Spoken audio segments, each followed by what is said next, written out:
Great use of still cam. They hurt him for reaching. I like the bass. Existential. Good use of contemporary atmosphere.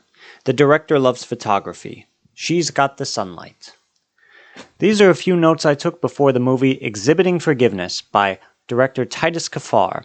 But before I get to that, let me get to the drink I'm drinking so that I can talk in front of a camera. The drink I'm drinking for this video is Caffè Bustelo. It's espresso coffee that seems to have originated from Harlem. I don't know where the coffee beans are from. Through extensive searches, they will not tell me. But on the cover, it says Siempre Puro. So I will have to take them on their word for that one. But it's very good. I think it's better than your average store-bought coffee. And I did a French press for this one, and I don't usually do that. So it was very special for me.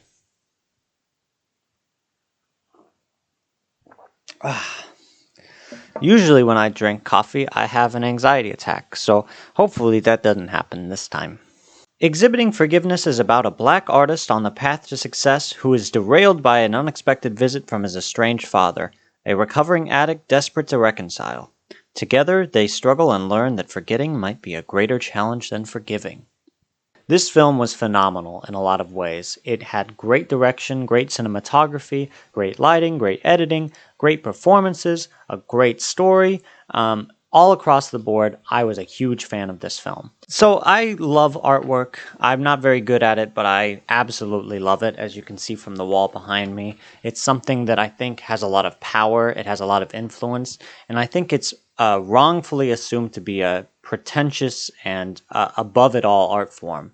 I think if you look into contemporary artwork, there's a lot more humor, there's a lot more humility, there's a lot more emotional power and strong emotions than people give it credit for. It's really something special, and it all depends on your framework when you go inside of it. I think when you go into a contemporary art studio, you're expecting to be wowed in this particular fashion. But I think if you have a certain sense of humor about it and you try to get in the framework of the artist that's on board, it can really be an impactful experience. And it's something that I try to do whenever I go to a different city. I try to visit different contemporary art forms. Oh.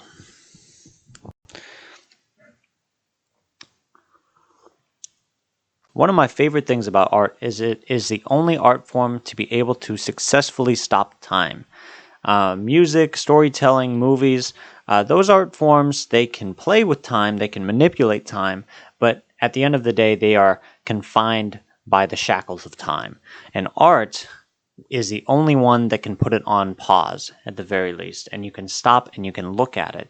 And it's a very astounding experience to be sitting there with it and to feel as if time itself has stopped. But you can tell the director is an artist in himself because, especially a photographer, because all of the artwork, and this is something that I really admire and something that I really would want to do if I were to create a film, if I were to do something, is that his blocking and his cinematography is very intentional. He uses a lot of still cam. It doesn't change very often. There's not a lot of edits here. It's not going very fast. But what he does is he creates a picture and then he plays with it. A lot of the scenes are very slow, but you can see a lot of stuff going on inside it. And the more time you take and the more time that you sit with that picture, the more you can gain from it. And I think that's something that's lost in modern storytelling, is that you can be a little slower and you can allow it to digest, and it makes it for a more subtle and more in-depth experience. That's good coffee. And another thing I want to point out here is that it used contemporary lighting really, really well. Clearly, this director, he had a vision as far as what he wanted the lighting to do, and from a visual sense, he knew exactly what he was looking for, and it looked beautiful. This film, I cannot emphasize this enough, it looks beautiful. There are certain subtle things that he wanted to do, because in a lot of ways, this film isn't theatrical looking. It's meant to look like real people going about their day, and real life, and real, like, very, very real and not overemphasized. And he was able to work a lot with the lighting while still maintaining that balance. It has a story that really accentuates the performances. There's a lot that the actors and actresses can do here, and of course they are able to pull it off. This is a film that really stumped me. I have found it hard to take notes. I'm still getting used to this whole note thing, and I found it hard because it was so engrossing of a film that I didn't know what to say, and I still have a hard time knowing what to say now, and I think that's a testament to the ability of this film to really push you down and humble you and put you into this experience. There was a lot of intergenerational trauma here, and I felt like the story was able to stay succinct, it was able to focus, and it was able to use that focus to give the actors the best chance to perform as they can. The script had a good way of allowing the characters to feel more under the surface than what was portrayed and what their words were. So when they're talking to their parents, or they're talking to their children, or the artist is talking to his wife, you can tell that there's more emotion there, but it's just difficult to express. And some things are just beyond words. And this did a good job of showing that emotion and showing that inability to fully communicate what the complexity of love means to them. What the fuck? What the fuck? What the fuck? What the? Okay. You know how you have everything so set in your mind and you feel like you know something so well, and then the moment someone asks you to explain it, your mind just goes blank and you have to freeze and you realize, oh, I don't know how this works at all. I'm not aware of the language. I'm actually stupid. That's how I feel right now. I only had a few negatives here. There's really not much to say that's bad about this film at all. There's only a few things that maybe I would have changed to turn it from a 7 to a 9. But a few of them are maybe I don't think the script was quite poetry. I wouldn't necessarily be thinking about this all the time with their words and what they were saying.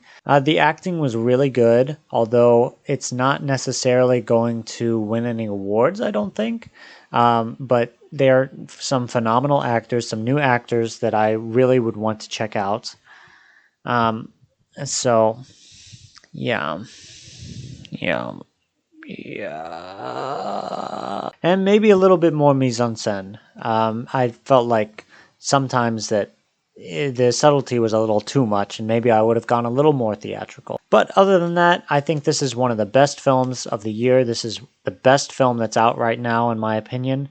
I wish more people would go to see this film, even though I'm pretty sure it's not going to do great at the box office, and I don't know that it will get award season consideration because it doesn't have any stars behind it or any people that are within the film industry.